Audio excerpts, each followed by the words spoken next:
July 28, 2025. A little over 4 months ago, I had open heart surgery. Just a little over 4 months ago, March 23rd.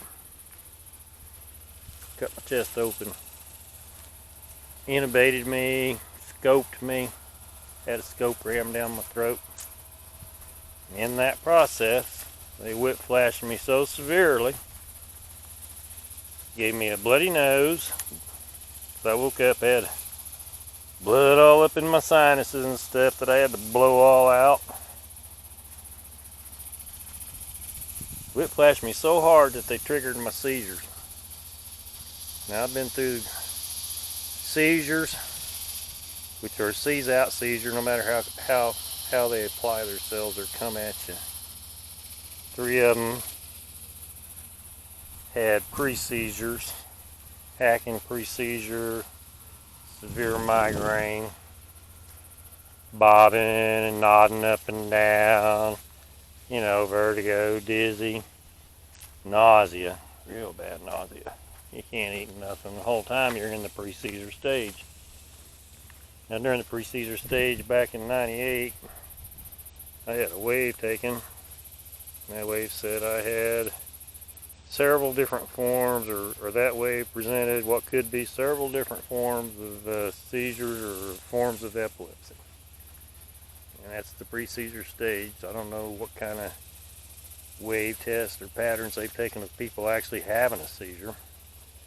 Never heard anything or seen anything on that, but pre-seizures, that would be you're walking around. Of course, I had all these symptoms, and I already knew something bad was happening. First time, I didn't know. Second time, I already knew, so I went in there and demanded to have the EEG done, and we got an EEG done, and I got epilepsy. It was not a good experience. But to go in there and do this heart surgery and get whiplashed after me telling the doctors that I had recently unlocked my atlas, had some form of the seizure, that my neck was injured, had issues. So I seized out of the seizures 10 days after the surgery. I was out of the hospital. Surgery dislocated my back right in the middle, affected my breathing pattern about 10 to 15%, maybe up to 20%. I got that put back in pretty quick. Got my neck back in. Started hacking on Thursday, day 8, after the surgery. Seized out Sunday morning, 10th day, about 3:30, 4 o'clock in the morning. Woke me up.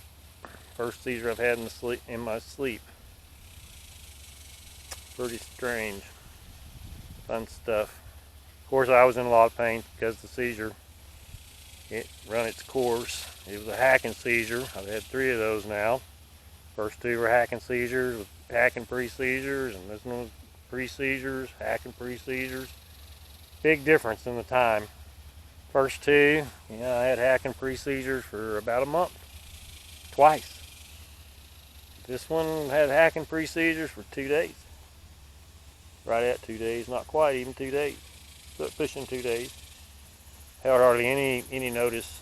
The seizure I had in 2022 when I unlocked my atlas, nosebleeds and stuff, it was hardly any warning. Of course, it was really different. And I didn't have no hacking or nothing like that. I just had some nodding and some bobbing. I was kind of suspicious that I had seizure activity going on. I had that one, and it was not violent and not like the other 3. Of course, I can't say the other 3 were violent, because the 4th one I was asleep. It woke me up, and it was over before I could feel what was going on, so I don't know what was going on. I have a fairly coherent seizure. I can describe it. It's defined. It works your back bottom to top, bottom to top, bottom to top, working your vertebrae, does each one of them. Runs like a series of vertebrae tests, checking where they're at, doing whatever it does, and then it ends. Boom, it's over. Everybody pretty much that I know of, the way the seizure is defined, seizes out. which means they fall down, have their seizure, boom, it's over. They get up and start walking around. The problem they have that I don't have no more is being unlocked, having my atlas relocated, my skull back up on top of my atlas where it belongs. My trigger's not there. My trigger literally has to be pulled or pushed or set off to trigger my seizures. So the current neurologist I had and the neurologist I talked to when I was in the hospital back in October, because I had some real high blood pressure issues. Yeah, open heart surgery. And which is probably about a child's dose of Depakote for a daily dose. It may not even be a child's dose, but anyway, they probably were getting it as a psychiatric dose for seizures. That did not stop my seizures, didn't stop my pre-seizures. And here we are.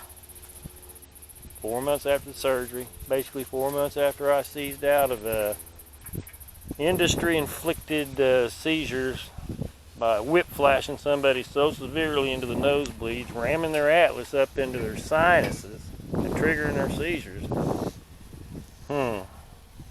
I'm pretty sure we're going to have to reevaluate the open heart scope dealio, because I can assure you triggering seizures and healing from open heart surgery is not fun. I'm lucky I can seize out. And the fact is y'all are unlucky because nobody showed you how to seize out. Nobody's getting you to where you can seize out. And nobody's removed your trigger point, which restarts the seizures again, so that you just keep repeating the same old seizure cycle over and over and over again. Anyway, it's a scary situation. It's hard to wake up every morning and know that there's so many people out there dislocated, labeled RN, RA, MS, ALS. Oh man, there's so many of them. Parkinson's, dementia. Yeah, you're missing, when you're dislocated and missing one of them temple pulses and the whole side of your face and your head starving for blood. There's consequences. There's consequences. Anyway, God bless in the 405. I hope this doesn't depress y'all too much.